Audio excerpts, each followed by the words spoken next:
this week we are going to start our next project because it won't take that long, but then it has to dry. So while it's drying, you can go back to your Demuth composition and start working on the Zentangle in the background a little bit. So to start our next project, let's talk about pumpkins. Okay, we just had tons of pumpkins all over the place. And when we were younger, this is how we drew a pumpkin. We made a circle and put a rectangle on top of it, and it was a lovely pumpkin. And if we were lucky, we could draw some lines in it. But most little kids draw lines like this. Looks like the poor pumpkin is in jail instead of lines that go around. So we're going to look at a pumpkin, and we're going to draw a simple drawing of a pumpkin.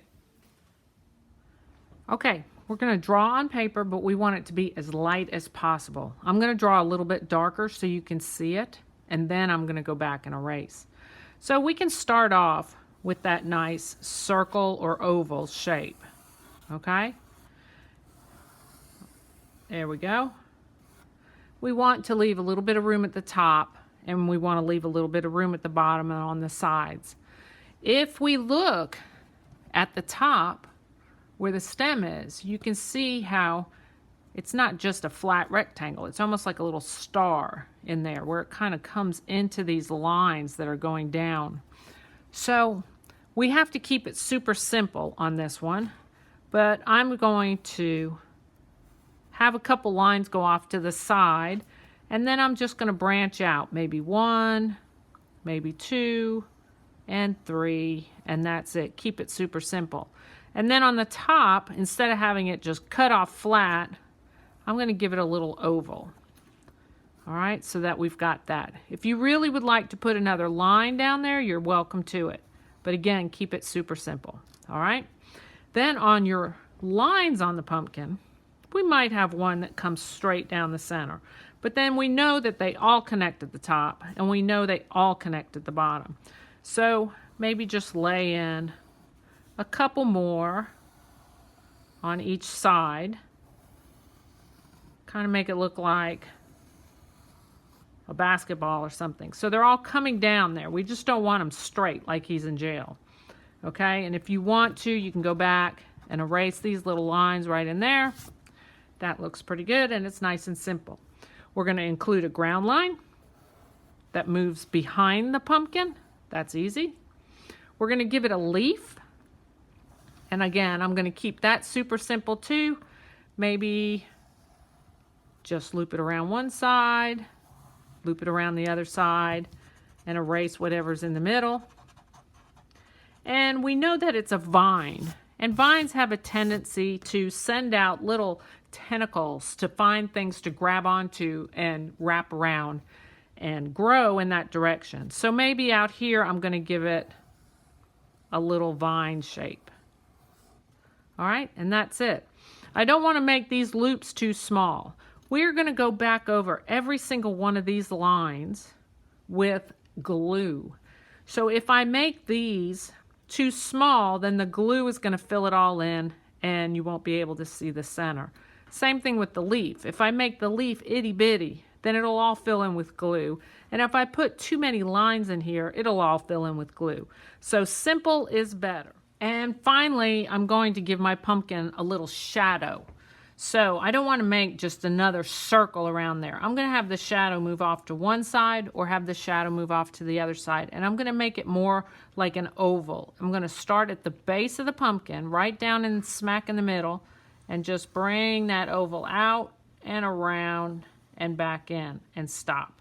Very short, shallow oval. That'll just indicate a little bit of a shadow on the ground. You can have it move out this way too, but you just want to keep it nice and small. Once you get this simple composition done, go back with your eraser and erase it so that it's very light. And then I'll show you what we're going to do with the glue. There we go. Lines are all erased. Now we're going to cover each line with glue. Now we don't want the lines to show through the glue because you know glue dries clear. So I'm going to erase them as best I can. They're there, but I can barely see them. We cannot erase once the glue is dry. So that's why we want to do that step now. Now, the school glue has been diluted over the years. It has more and more water in it. And so when we put it on the paper, it'll make a nice line at first, but then of course gravity is going to just pull it down. It's going to ooze out and just make a big puddle. So for this project, we're going to use the tacky glue.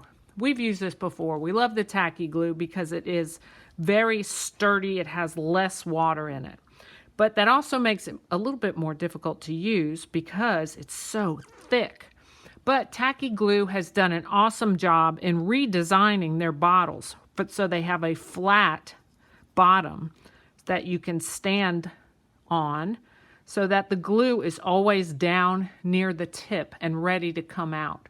You know, otherwise we'd have to put it this way, and then when we are ready to use it, we have to wait for that glue to come all the way down to the tip. Now it's always ready to go. So we're going to use that tacky glue because we really like that. And you're just going to take your glue bottle on a piece of newspaper, because we're going to go all the way out to the edges, and you're just going to trace over those pencil lines. Now, will this be absolutely perfect? No way, Jose, because glue is hard to control. It's a lot harder to control than a pencil. So we're just going to do the very best we can. Right there, that glue did not fill up that little space that well, so I'm going to go back and try to just touch up that one little space. There we go. And you can tell right now I'm putting glue on my stem. I'm trying not to get it anywhere in the background, just on the stem. Here's my little loop-de-loo. So I'm going to come around here. Try not to drag the glue bottle through the glue line so that it makes a big mess. And again, try not to drag your sleeve or anything through it either. That makes a huge mess too. So you can see how I'm just putting glue on the spaces where my pencil lines are, because we're going to watercolor inside these spaces on the pumpkin. There we go. Now you can see how my very top is almost completely closed up.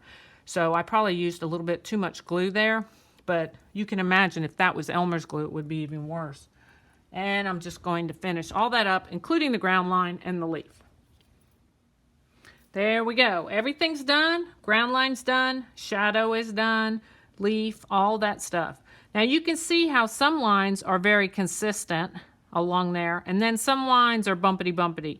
So that's okay. That's kind of the nature of this project. We kind of like these differences. We know it's not going to be exactly perfect, but I did not drag my glue bottle or my sleeve through any of these other spaces around here. And then when we start painting, we're going to paint inside all of these spaces. You remember we did this with the black glue and your insects. So now we're just using this white glue and a little bit of a different technique on here. So keep it flat as possible and just let it dry just like this on the newspaper. And we'll come back to it next week. Okay, we're just going to put this someplace safe overnight and let that dry. And while that's drying, we'll go back and work a little bit more on our Zentangles.